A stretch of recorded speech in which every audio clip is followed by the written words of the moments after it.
This is my house. Well, it appears my little rebellion last week in refusing to watch the movie Ice Spiders has not gone unnoticed, and in short, my dog is now being held for ransom, and I've just been in a park where someone in a trench coat and a trilby left a newspaper on a park bench for me like a Cold War spy. Folded within that newspaper was a DVD case. A DVD case for the movie Ice Spiders. So I'm just going to open that up and put the DVD in. And now I'm just confused, because inside the Ice Spiders box is a movie called Bone Eater. Okay, well, which one am I supposed to watch then? Ice Spiders or Bone Eater? Because I'm confused now. Which one will get me my dog back? And what the hell even is Bone Eater? Right, IMDb time. It appears Bone Eater is a creature feature that released on the Sci-Fi Channel in either 2007 or 2008. Accounts differ. Starring Bruce Boxleitner from off of Babylon 5, Gil Gerard from off of Buck Rogers, William Catt from The Greatest American Hero, and Walter Koenig from Star Trek. Now say nuclear vessels. No. And I don't want to do this. I didn't want to make this video. Frankly, I would have preferred a video reviewing Nola Longshadow from Banshee. And for anyone whose question is, what do you like so much about Nola Longshadow? The answer is yes. But this week it appears I have to watch Bone Eater from the director Jim Wynorski, director of The Breastfed Wives, director of The Hills Have Thighs, director of both the Bear Wench Project series and the Da Vinci Coed, and somehow the film named Bone Eater is quite inexplicably not soft corn. It's also just up for free on YouTube again, like a lot of the movies I've been tortured with lately. Bone Eater is on a sparkling 3 out of 10 on IMDb, and why am I doing this? And who's got my dog? It could be YouTube. It would fit with their MO of consistently trying to drive me crazy, because I caught them censoring my last video for the use of a synonym for stupid that I used to describe a character in a film. It's like the element boron, but with an M at the start instead of a B. I don't know if that counts as abusive in YouTube's rules, because they expect me to follow rules, but will never actually tell me what the rules are.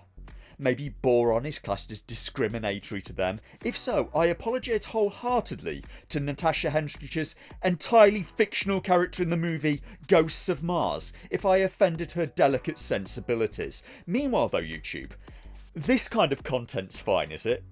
She can just put all of that in a YouTube thumbnail, but if I use the words to describe what she's showing, I get put on the naughty step. And they will allow channels like this, that if you've never seen it, are like Fresh and Fit, but with the genders flipped and a lot more hateful. The comments section is full of women leaving comments like this one, quote, "Sons are just useless cockroaches roaming the earth for free."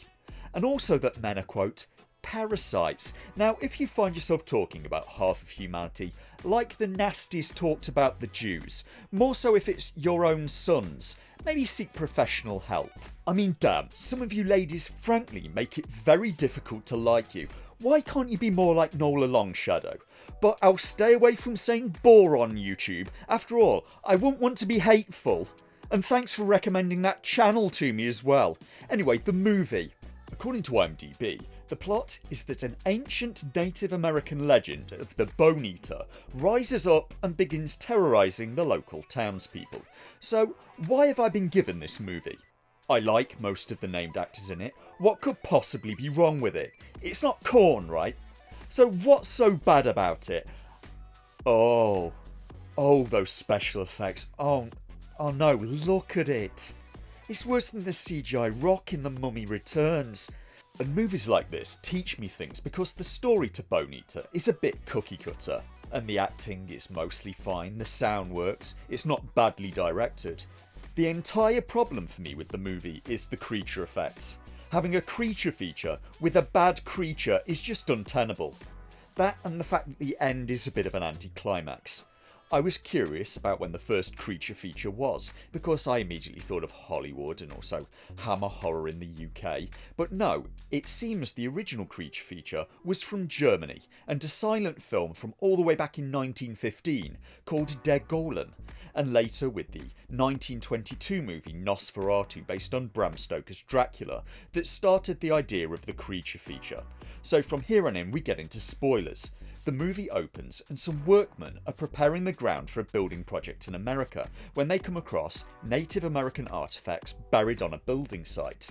The project will be halted if they report the find, so the guy in charge starts to remove the artefacts, intending to dispose of them quietly, and in doing so, he pulls a tomahawk made of bone from the chest of a skeleton and puts it in the back of his truck, not realising that he's broken the seal on something ancient and evil. A really bad CGI skeleton that evaporates the builders and absorbs their bones. We then skip to the credits and some frankly quite nice scenery, and this is kind of the part of America that I like. I frankly wouldn't want to go near LA or Las Vegas, but a giant redwood forest, ideally with a Nola Longshadow in it and a log cabin, and now we're talking. Here we find local sheriff Bruce Boxleitner waiting on a bus, which is bringing his daughter to visit, who now lives full time with his ex-wife.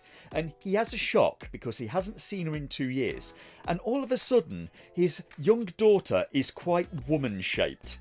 He takes her to the station house where a local Indian tribe is protesting about the building project taking place in the Holy Lands, and Boxleitner has to leave her there while he tries to investigate the now missing builders. At the building site he meets a bad guy property developer who is secretly removing Indian artefacts to avoid losing money, and Boxleitner goes to see the chief of the local native tribe because he suspects that the Indians may have been involved with the missing builders, and the chief addresses him. Running Wolf, it is always good to see a brother. Haven't heard that name in a while. That's right. Boxleitner in this film is supposed to be part Native American, which is frankly a bit of a hard sell because he looks about as Native American as Big Chief Elizabeth Warren. There are actually a few subplots in the movie. Boxleitner's daughter is 17 and involved with a local guy who's 21, much to the annoyance of Boxleitner, and when on a date with him, she sees the bone tomahawk in the back of his truck that he found while working, and one of the Indians wants to use the bone eater to drive away the people not of his tribe and take the land back. Meanwhile, the Bone Eater is in multiple scenes, scragging the locals, and constructs himself a bad CGI bone horse, which somehow makes the CGI look even worse than it already did. The evil businessman also gets bone eatered. The chief tries to warn Boxleitner that the Bone Eater has returned, and Walter Koenig and William Katt are in the film for about 30 seconds each, playing a pathologist on a phone call and a local doctor, and they tell Boxleitner their extremely odd results. One of its victims was left with a wobbly arm and hand because all of the bones up to the elbow of one arm had been melted away, just leaving the floppy flesh. And that was kind of enough to make Boxleitner start to reconsider the whole Bone Eater being a myth thing. Sheriff Boxleitner goes to see the chief again in time to see him get melted by the Bone Eater. Meanwhile, his daughter learned about the missing tomahawk from an Indian girl, realises her boyfriend has it in the back of his truck, and sends him after her dad, and the two escape the Bone Eater in the boyfriend's truck. Boxleitner asks the boyfriend to get his daughter and the Indian girl out of town while he prepares the ritual that will allow him to defeat the Bone Eater. Boxleitner then dresses in his very sensitive Indian garb.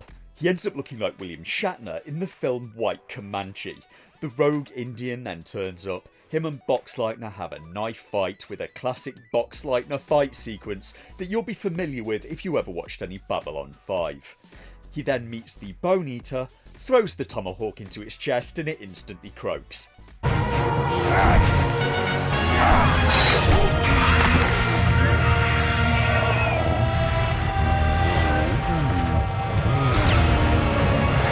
90 minutes of build-up for that. 90 minutes for a boss fight that was over in, 5 seconds and was sodding awful.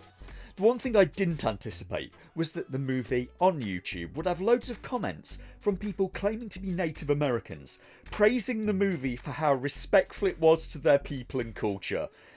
And well, if you guys are sure. Also, when do I get my dog back? Hurry, somebody call an ambulance, call 911. Don't worry, miss, they're gonna get help.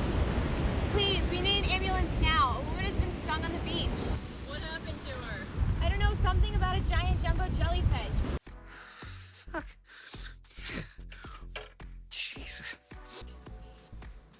Never rub another man's rhubarb.